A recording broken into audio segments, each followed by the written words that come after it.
Shalom, jemaat yang dikasihi dan mengasihi Tuhan. Sebelum kita mulai ibadah pada hari ini, mari kita mempersiapkan diri. Saya undang semuanya untuk bangkit berdiri. Mari kita saat teduh sejenak.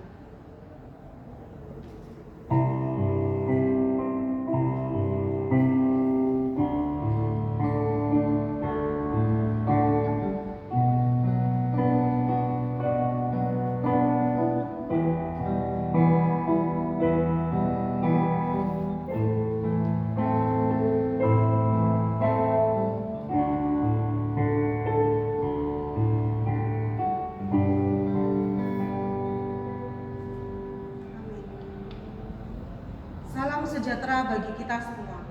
Arahkanlah hatimu kepada Tuhan dan beribadahlah kepadanya dengan sikap penyembah. Ibadah GKT Nasaret Pospei Aletheia dimulai dalam nama Allah Bapa, Allah Anak, dan Allah Roh Kudus. Amin. Kasih karunia dan damai sejahtera dari Allah Bapa kita dan dari Tuhan Yesus Kristus menyertai kamu. Saya persilakan duduk kembali. Sungguh besar pengorbanan Tuhan di dalam hidup kita, dan sungguh indah kasih Tuhan kepada kita semua. Tidak ada seorang pun di dalam hidup kami seperti Kau, Tuhan. Terima kasih Tuhan Yesus. Kita pujikan sungguh indah.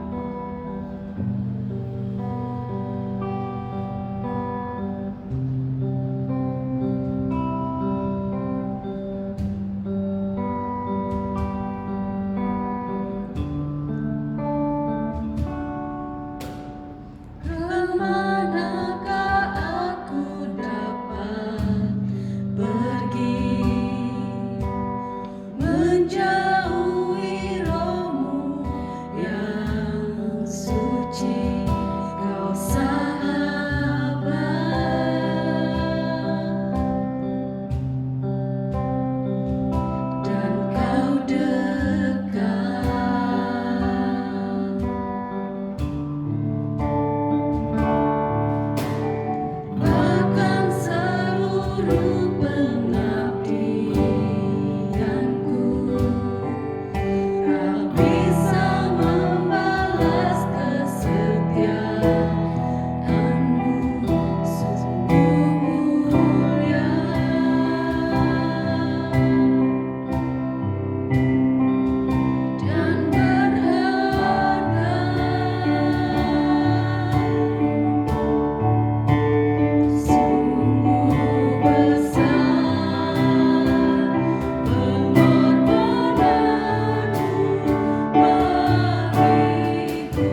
Diambil dari Matius pasal yang kelima, ayat yang kelima.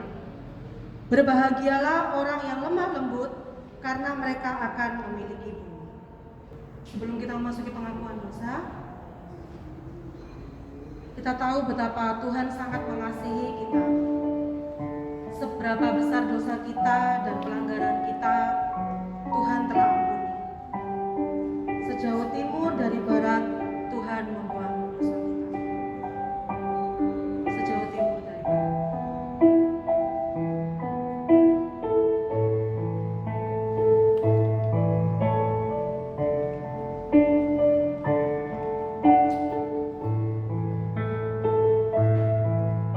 Sejauh timur dari barat, Engkau membuang dosa.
kita berdoa pribadi lepas pribadi di hadapan Tuhan, memohon pengampunan Tuhan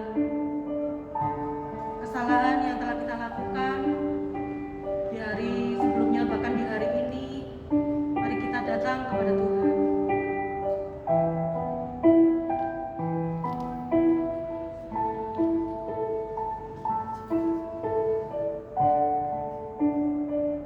Bapa yang bertata di dalam kerajaan surga, pada kesempatan hari ini kami bersyukur Tuhan, di mana kami datang Tuhan kepadamu, mengakui setiap kesalahan dan dosa kami, baik itu dalam pikiran maupun perkataan dan perbuatan kami ya Tuhan, baik yang disengaja maupun yang tidak disengaja. Kiranya Tuhan, Engkau memberikan pengampunan kepada kami,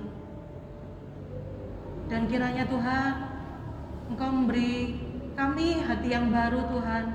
Layakkanlah kami di hadapan-Mu Tuhan. Terima kasih Tuhan, terima kasih Yesus. Kami berdoa hanya di dalam nama Tuhan Yesus Kristus. Haleluya. Amin. Saya bacakan berita anugerah pada hari ini. Berdasarkan kasih karunia Allah dalam Tuhan kita Yesus Kristus, saya sampaikan berita pengampunan dosa kepada tiap-tiap orang yang mengaku dengan tulus dan ikhlas sebagaimana janji Allah dalam firman-Nya. Matius pasal yang ke-26 ayat yang ke-28. Sebab inilah darahku, darah perjanjian yang ditumpahkan bagi banyak orang untuk pengampunan dosa. Marilah kita dengarkan petunjuk hidup baru sebagaimana tertulis Yeremia pasal yang ke-17 ayat yang ke-7. Diberkatilah orang yang mengandalkan Tuhan, yang menaruh harapannya pada Tuhan. Shalom semuanya. Sebelum kita memuji Tuhan, marilah kita datang dan menyembah dengan hati yang bersukacita. Kita pujikan langit dan bumi, pujilah Tuhan.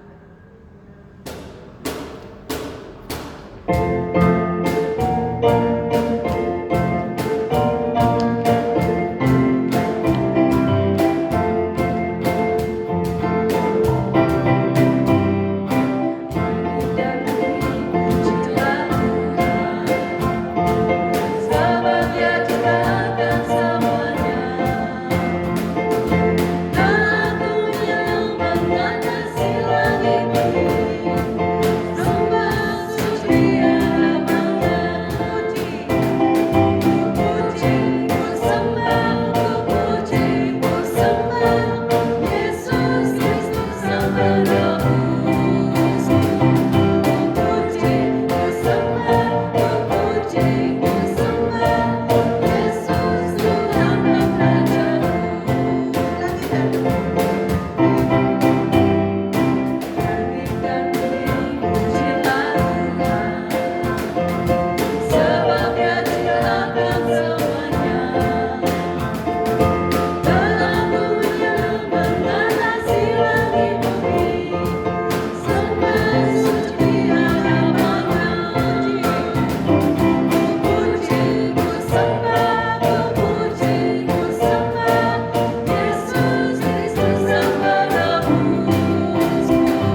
Mari bangkit berdiri. Saatnya kita akan pengakuan iman bersama dengan umat kudus Allah sepanjang abad. Marilah kita ikrarkan pengakuan iman kita sebagai berikut. Pengakuan iman rasuli. Aku percaya kepada Allah, Bapa yang Maha Kuasa, Khalik langit dan bumi, dan kepada Yesus Kristus, anaknya yang tunggal Tuhan kita, yang dikandung dari Roh Kudus, lahir dari anak darah Maria, yang menderita sengsara di bawah pemerintahan Pontius Pilatus, disalibkan, mati dan dikuburkan, turun dalam kerajaan maut. Pada hari yang ketiga, bangkit pula di antara orang mati, naik ke surga, duduk di sebelah kanan Allah, Bapa yang Maha Kuasa, dan dari sana ia akan datang untuk menghakimi orang yang hidup dan yang mati. Aku percaya kepada Roh Kudus, gereja yang kudus dan am, persekutuan orang kudus, pengampunan dosa, kebangkitan tubuh, dan hidup yang kekal. Amin. Saya persilakan untuk duduk kembali.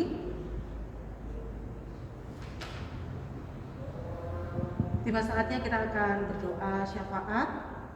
Ada dua pokok doa di hari ini. Mari kita berdoa. Untuk yang pertama, kita berdoa untuk pergumulan jemaat. Lalu yang kedua, kita doakan untuk bangsa dan negara kita, khususnya Indonesia yang masih mengalami pandemi COVID-19. Saya pimpin doa syafaat pada hari ini. Bapa di dalam surga, kami bersyukur, kami berterima kasih Tuhan untuk hari-hari yang telah kami lalui Tuhan. Kami bersyukur kami telah melakukan pekerjaan banyak bersama dengan keluarga kami. Kami bersyukur atas kasih-Mu ya Bapa. Pada hari ini Tuhan, kami berdoa untuk pergumulan jemaat khususnya di tempat ini ya Bapa.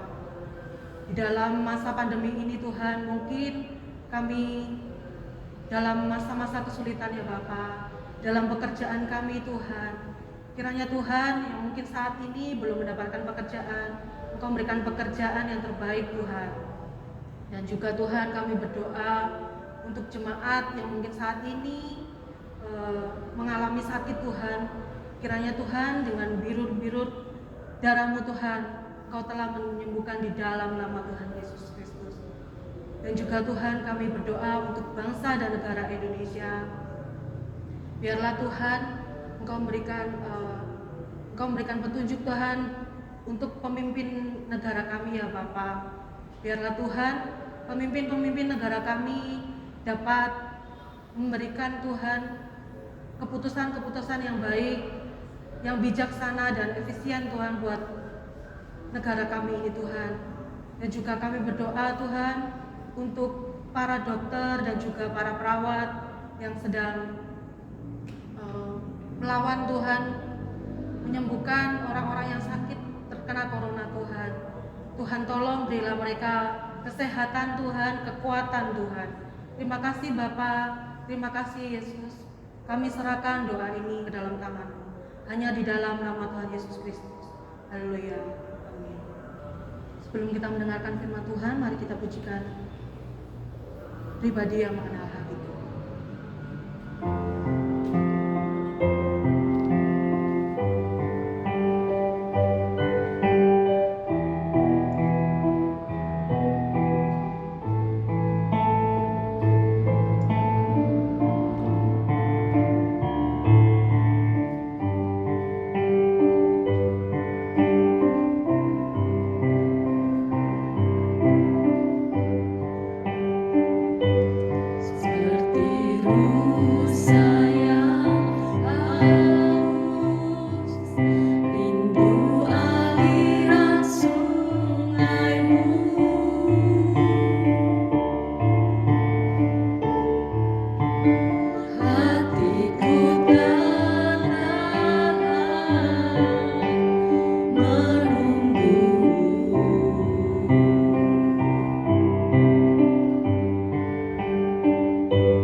Salam sejahtera bagi kita semua.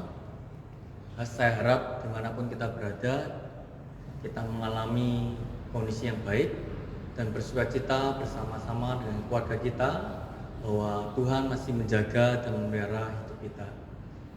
Mari kita akan belajar seri khotbah yang ketiga tentang ucapan Kristus, ucapan bahagia Kristus yang ketiga, yaitu hati yang lemah lembut akan mewarisi bumi. Mari sebelumnya kita berdoa. Tuhan, terima kasih pada hari ini. Jikalau Engkau masih memberikan kesempatan pada kami untuk boleh bersekutu, mendengarkan firman-Mu dan memuji nama-Mu. Kami percaya bahwa hidup kami senantiasa diisi oleh kebenaran, supaya kami serupa dengan gambar dan rupa yang saudara kami paling sulung, yaitu Kristus Yesus. Pimpin kami semua ya Tuhan, supaya kami dapat mengerti, dapat melakukannya, supaya nama Tuhan dimuliakan dalam hidup kami. Terima kasih ya Tuhan, di dalam nama Yesus kami berdoa. Amin. Mari kita membuka firman Tuhan, diambil dari kitab Matius pasal 5 ayat yang kelima. Matius pasal 5 ayat yang kelima. Demikianlah bunyi firman Tuhan. Berbahagialah orang yang lemah lembut, karena mereka akan memiliki bumi. Berbahagialah orang yang lemah lembut, karena mereka akan memiliki bumi. Amin. Saudaraku yang dikasihi di dalam Tuhan, hari ini adalah sesi yang ketiga. Sesi kedua dan sesi pertama telah kita bahas. Sesi pertama berbicara tentang apa? Berbicara tentang kemiskinan di hadapan Allah. Orang yang sungguh-sungguh bersandar pada Tuhan, itulah orang yang berbahagia. Orang yang mengandalkan Tuhan, itu adalah orang yang beriman. Di tengah-tengah orang yang beriman seperti itu, orang yang beriman mempunyai kerinduan untuk terus-menerus menyelidiki hidupnya di hadapan Tuhan. Maka pada saat dia menemukan dirinya masih banyak dosa, maka dia menjadi pribadi-pribadi yang berduka cita. Dan Tuhan akan memberikan penghiburan karena di dalam Tuhan ada pengampunan. Hari ini kita bicara tentang hati yang lemah lembut akan mewarisi bumi. Bagaimana bisa mewarisi bumi orang yang lemah lembut? Bagaimana bisa? Bukankah seorang pemimpin itu harus tegas, harus berani, bukan yang disebut lemah lembut? Jika dia lemah lembut, bagaimana ia bisa menguasai yang dipimpin? Mungkin bisa jadi dia yang akan diatur oleh bawahannya. Maka seorang pemimpin harus tegas, harus berani, ya, tidak boleh lemah lembut. Maka kalau kita lihat, bahkan saya belum pernah melihat dan mendengar kalau kantor atau perusahaan mencari kriteria seorang pemimpin dan kriterianya tertulis salah satunya adalah lemah lembut. Tidak ada. Pasti dikatakan jujur, tegas, berani, tapi tidak ada lemah lembut. Kenapa tidak ada kriteria lemah lembut? Jawabannya adalah karena dunia memandang bahwa lemah lembut adalah sebuah kelemahan. Sebuah yang sesuatu yang disebut kekurangan dari seorang pemimpin. Jika demikian, bagaimana dia bisa menjadi pemimpin? Maka kelemah lembutan itu digeser, dibuang jauh-jauh dari seorang pemimpin. Tetapi firman Tuhan mengatakan justru orang yang lemah lembut itu adalah yang berbahagia. Dialah orang yang akan mewarisi bumi. Ada pandangan, sekali lagi pandangan yang berbeda antara Kristus dan dunia. Dunia memandang lemah lembut dan Kristus memandang lemah lembut adalah pandangan yang berbeda. Satu sama lain tidak dapat disamakan. Tuhan Yesus pernah berkata di dalam Markus 10 ayat 42 hingga ayat 44, beliau mengatakan, Tuhan mengatakan apa? Kamu tahu bahwa mereka yang disebut pemerintah, bangsa-bangsa, memerintah dengan apa? Dengan tangan besi, dan pembesar-besar menjalankan kuasanya dengan keras atas mereka. Begitu tegas, begitu beringas, begitu menggunakan tangan-tangan besi. Tetapi tidak ada kriteria kelembutan. Di sini pun Yesus mengakui bahwa apa? Bahwa dunia memandang inilah kriteria seorang yang menguasai. Yaitu apa? Seorang yang berani, seorang yang tegas, bahkan tanda kutip dia menindas. Maka kriteria lemah lembut itu tidak ada. Tapi Yesus katakan itu bagi dunia. Tetapi bagi kamu tidak demikian. Bagi kamu berbeda. Maka dikatakan apa? Jika kamu ingin yang menjadi terbesar, terkemuka, engkau harus menjadi apa? Menjadi hamba bagi sesamamu. Menjadi apa? Menjadi pelayan bagi rekan-rekan. Markus 10 ayat 4, ayat 42 hingga 44. Saudaraku yang kasih dalam Tuhan, ada titik yang berbeda antara dunia dan Kristus. Pribadi yang berasal dari dunia berbeda pribadi yang berasal dari Tuhan. Hidup ini bukan berbicara tentang seberapa banyak kita dilayani, tapi seberapa besar kita melayani. Maka Kristus sendiri mengajarkan kepada kita, berbagailah orang yang melayani daripada dilayani. Rekan-rekan yang terkasih dalam Tuhan, maka Kristus mengajarkan kepada kita, jangan belajar kepada dunia. Tetapi apa? Belajarlah kepadaku. Kenapa Kristus mengatakan jangan belajar kepada dunia, tapi belajar kepadaku? Matius 11 ayat 29 mengatakan, belajarlah kepadaku, karena aku lemah lembut dan rendah hati, dan jiwamu akan mendapatkan ketenangan. Belajar kepadaku. Apa yang kita pelajari daripada Kristus? Kristus adalah seorang pribadi, seorang sosok yang lemah lembut. Dia adalah sosok pribadi yang dapat memberikan contoh yang sempurna. Apa itu lemah lembut? Kata lemah lembut di dalam bahasa Yunaninya menggunakan kata praus. Ya, kata praus. Di dalam Perjanjian Baru hanya muncul sebanyak 4 kali. 3 kali ditunjukkan kepada Yesus, dan 1 kali ditunjukkan kepada pengikutnya. 3 kali ditunjukkan kepada Yesus dan 1 kali ditunjukkan kepada muridnya. Apakah yang kita pelajari di sini? Yang kita pelajari bahwa kita diminta untuk belajar kepada Kristus yang lemah lembut. Ya, dan apa yang kau pelajari, engkau menjadi pribadi yang lemah lembut seperti Kristus. Jadi kelemah lembutan di sini adalah karakter, harus dimiliki oleh siapa? Oleh setiap anak Tuhan. Kenapa demikian? Karena Kristus adalah guru kita. Bukankah seorang murid belajar pada guru? Jika gurunya lemah lembut, maka muridnya juga lemah lembut. Jika gurunya beringas, maka muridnya juga beringas.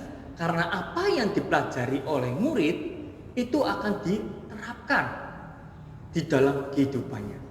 Kenapa orang Kristen harus punya karakter lemah lembut? Karena Kristus mengatakan, belajarlah kepadaku. Aku seorang yang lemah lembut. Bahkan di dalam Galatia pasal 5 ayat 23 dikatakan di sana salah satu buah roh adalah kelemah lembutan. Kelemah lembutan adalah bagian dari buah-buah roh, bagian dari karakter orang Kristen. Karakter orang Kristen itu adalah lemah lembut. Karakter yang lemah lembut itu seperti apa?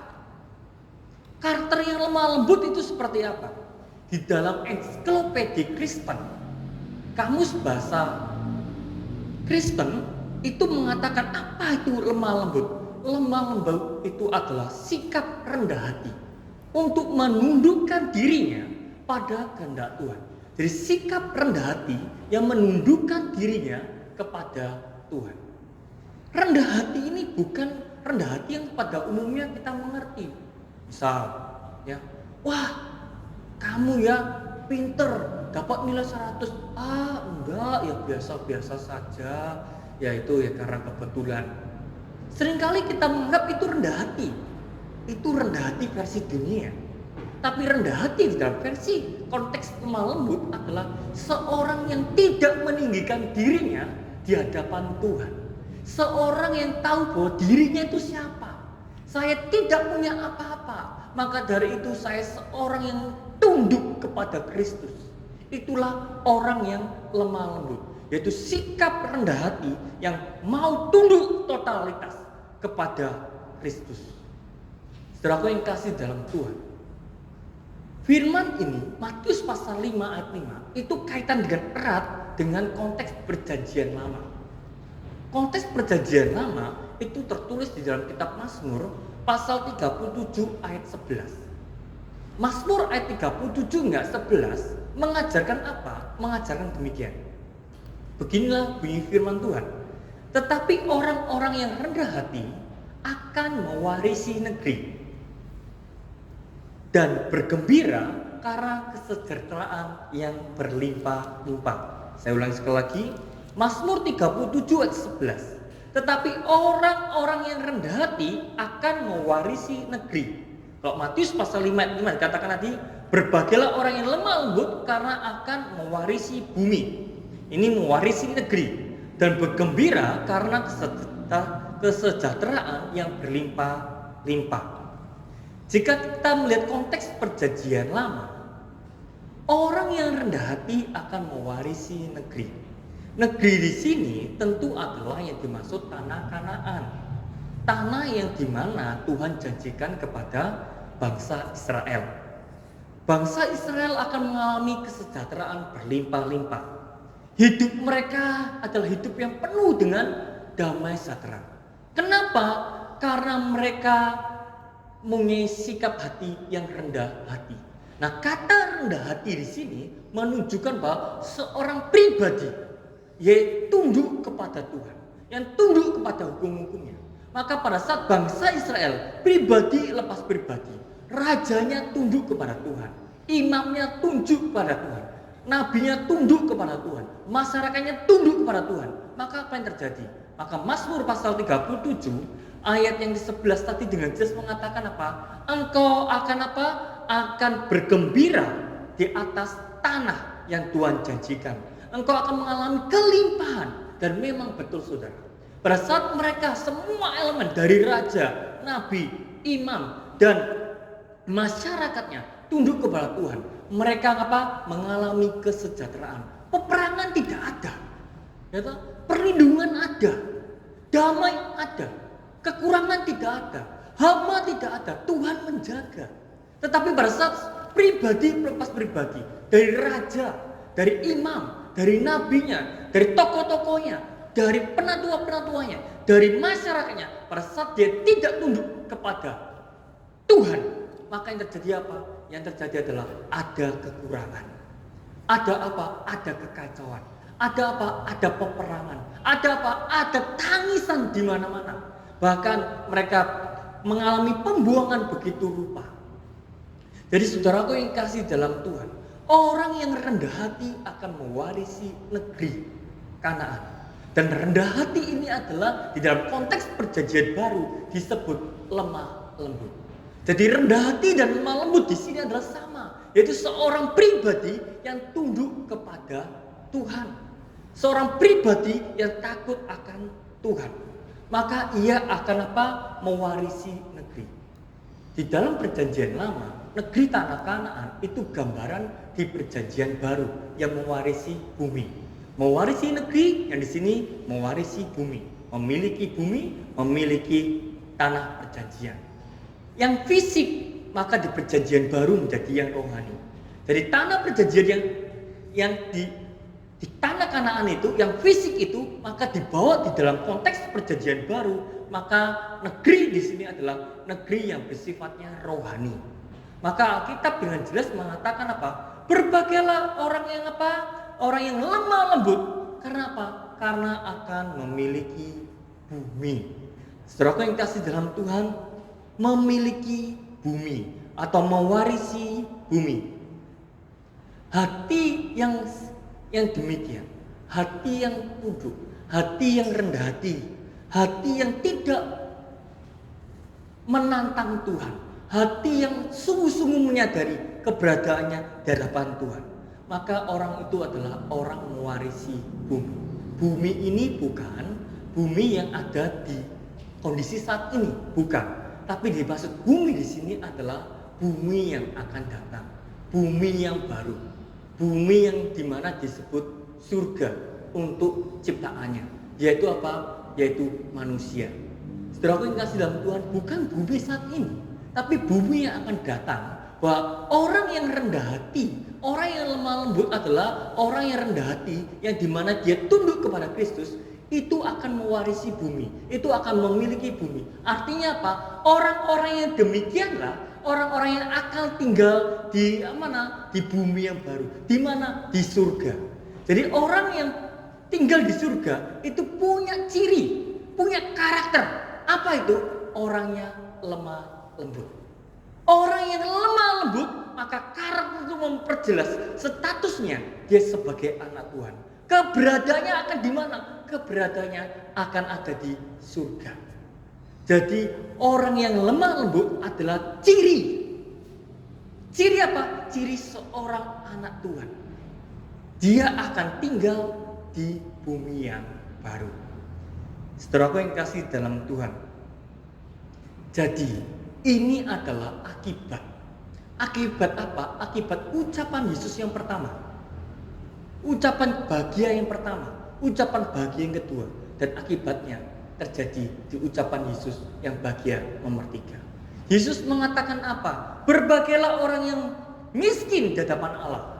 Berbahagialah orang yang miskin di hadapan Allah. Artinya apa, saudara? Orang yang mengandalkan Tuhan itu disebut orang yang beriman. Orang yang beriman lanjut kepada ayat yang kelima, yaitu orang yang ayat keempat. Yaitu apa? Orang yang berduka cita karena mereka akan dihibur. Jadi orang yang mengandalkan Tuhan itu adalah orang yang beriman. Pada saat orang yang beriman itu adalah apa? Orang yang selalu senantiasa melidiki dirinya. Tuhan, aku masih berdosa. Dosaku di sini semakin menjadi-jadi. Aku minta di dalam darah Kristus untuk memutuskan dosa saya karena menghancurkan apa? Jiwa saya, menghancurkan keluarga saya, menghancurkan semua yang ada di sekitar saya. Maka Tuhan katakan apa? Aku akan memberikan pengampunan. Pada saat engkau diberikan pengampunan oleh Tuhan, maka Tuhan rubah karakter kamu menjadi apa? Pribadi yang lemah lembut. Iman, ada pengampunan. Baru yang ketiga, ada karakter yang lemah lembut. Orang berkata, aku punya iman kepada Tuhan. Aku mendapatkan pengampunan. Tetapi dia seorang yang tidak lemah lembut. Seorang yang tidak mau tunduk kepada Kristus, maka dialah seorang pembohong. Dia seorang pendusta yang nyata-nyata tidak sesuai dengan firman Tuhan. Saudaraku yang kasih dalam Tuhan, bagaimanakah hidup kita hari ini? Apakah hidup kita tunduk kepada kebenaran firman Tuhan? Ataukah kita mempunyai kebenaran diri sendiri? Kita melakukan kebenaran diri sendiri. Banyak orang tahu yang benar, banyak orang, tapi dia tidak mau tunduk kepada kebenaran itu sendiri, tapi tunduk kepada dirinya sendiri. Ya, dia tahu bahwa hari Minggu itu harus ibadah, tetapi kenyataannya ya tidak ibadah. Dia tahu kalau anak Tuhan itu harus melayani, tapi kenyataannya apa? Tidak melayani. Dia tahu kok orang Kristen itu harus apa? Mengasihi, tapi kenyataannya tidak mengasihi. Banyak orang terus menerus tidak mau tunduk kepada Tuhan. Tidak mau apa? Tidak mau rela untuk apa? Merelakan dirinya diproses oleh Tuhan sesuai dengan firman-Nya. Saudaraku yang kasih dalam Tuhan. Saya pernah ketemu orang yang meyakini dia punya kebenaran sendiri. Kebenaran yang benar. Firman Tuhan itu hanya teori. Pada saat itu berbicara tentang apa? Berbicara bahwa tentang pengampunan. Ada orang yang saya katakan, ayo silakan diampuni. Ya, besok aku akan mengampuni. Mengampuni sekali. Terus yang terjadi, kesalahan lagi 2 kali. Kesalahan lagi 3 kali. Kesalahan lagi 4 kali. Sudah, suaminya diampuni. Nggak bisa loh, ini suami saya sudah yang pertama kali melakukan kesalahan. Saya sudah ampuni. Kedua saya, yang ketiga sudah, yang keempat, ini yang kelima, ini yang keenam. Sudah terlalu nggak bisa. Saya tidak bisa mengampuni. Ini artinya apa? Dia berpegang kepada kebenaran diri sendiri. Hatinya begitu keras, bukan hati yang lemah lembut, yang siap dibentuk oleh Tuhan, yang siap diproses oleh Tuhan. Maka orang seperti ini adalah orang yang tidak melatih tahap yang kedua dan tahap yang pertama, yaitu miskin di hadapan Allah. Dan yang kedua adalah orang yang berduka cita terhadap dosa-dosanya. Orang yang selalu senantiasa diproses oleh Tuhan. Kita berkata, Tuhan, aku sakit sekali dengan perilaku suamiku seperti itu. Yang pertama, dia selingkuh, saya sudah ampuni. Yang kedua, dia selingkuh lagi, saya sudah maafkan. Yang ketiga, dia selingkuh. Dengan berat hati saya katakan, ya saya maafkan, tapi ini terakhir kali. Tapi jangan diulang lagi. Ya maaf, aku tidak ulangi lagi. Ya, tapi kenyataannya yang keempat, yang kelima terus seperti itu. Karena suaminya belum di dalam Tuhan. Saudaraku yang kasih dalam Tuhan. Tapi istri ini mengatakan apa? Saya tetap mau mengampuni kamu. Saya tetap mau mengasihi kamu. Saya tetap mau menerima kamu. Bukan karena aku melihat kamu suami yang baik. Tapi karena apa? Karena hatiku telah diubah oleh Kristus. Hatiku menjadi hati yang lemah lembut. Hati yang rendah hati. Yang tunduk kepada Kristus. Maka seberat apapun perintah itu, aku mau taat. Aku mau melakukan. Jika ada orang seperti itu, jika orang itu mengalami pembaruan seperti itu, maka dia sudah melalui proses yang kedua dan yang pertama. Miskin di hadapan Allah dan berduka cita terhadap dosa. Saudaraku yang kasih dalam Tuhan, yang menjadi pertanyaan hari ini adalah, hatimu apakah sudah tunduk kepada Tuhan? Pikiranmu apakah sudah takluk kepada Kristus? Dan sikap hidup kita seturut dengan firman-Nya. Kiranya firman Tuhan pada hari ini menjadi berkat bagi kita semua dan menolong kita untuk menjadi pribadi-pribadi yang lemah lembut. Karena pribadi yang lemah lembut adalah ciri-ciri orang yang akan tinggal di mana akan tinggal di dalam kerajaan surga. Amin. Mari kita berdoa. Tuhan Yesus, terima kasih pada hari ini. Kami mau menjadi pribadi yang lemah lembut. Pribadi yang tidak mengeraskan hati. Pribadi yang siap dibentuk oleh kebenaran firman Tuhan. Hati yang tunduk kepada kebenaran totalitas yang mutlak itu, yaitu kebenaran dari Engkau saja. Walaupun berat Tuhan, kami tetap mau melakukannya. Karena apa? Karena Engkau telah mengubah hatiku yang keras ini menjadi hati yang siap dibentuk, hati yang mau tunduk kepadamu. Terima kasih Tuhan, terima kasih. Tuhan tolong kami semua untuk jadi pribadi-pribadi yang lemah lembut. Di dalam nama Yesus, Tuhan dan Gembala kami yang ajaib, kami telah berdoa. Amin.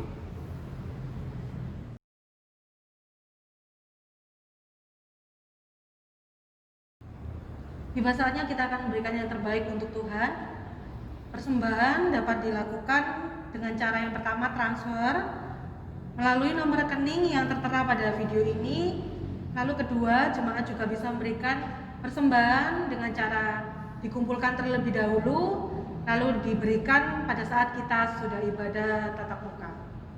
Kita pujikan, hitunglah berkat.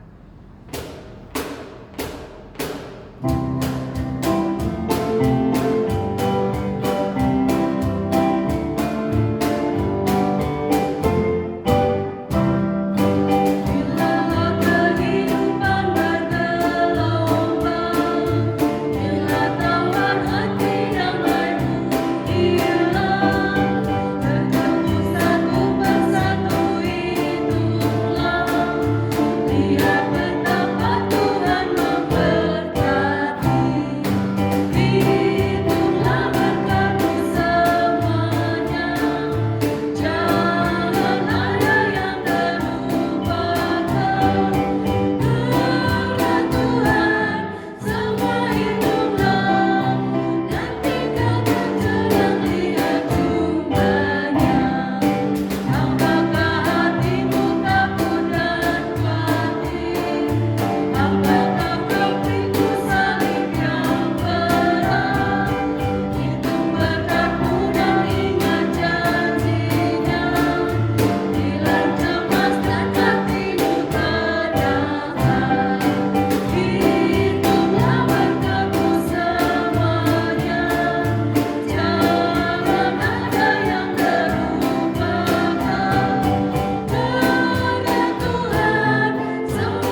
Mari kita berdoa. Bapa, inilah persembahan yang kami dapat berikan Tuhan, yang terbaik untuk-Mu ya Bapa. Layakkan dan sucikan persembahan kami Tuhan, biarlah Tuhan persembahan ini Tuhan dapat yang menjadi harum untuk nama-Mu ya Bapa. Terima kasih Tuhan, terima kasih Yesus, hanya di dalam nama Tuhan Yesus Kristus, haleluya, amin. Saya undang jemaat untuk bangkit berdiri, kita pujikan doksologi dan doa berkat saya serahkan kepada pendeta Ari.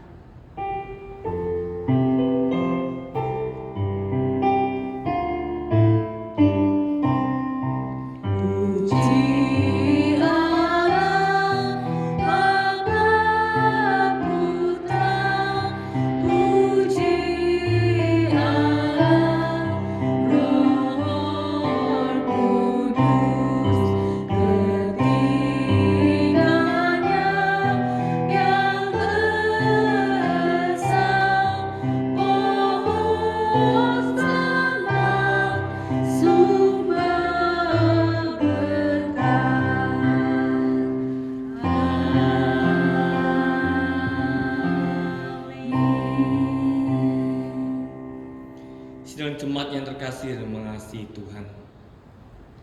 Baiklah, setiap pribadi menerima berkat dimanapun kita berada.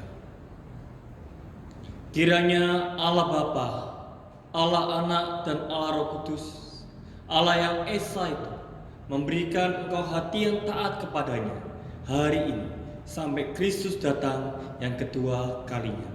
Amin.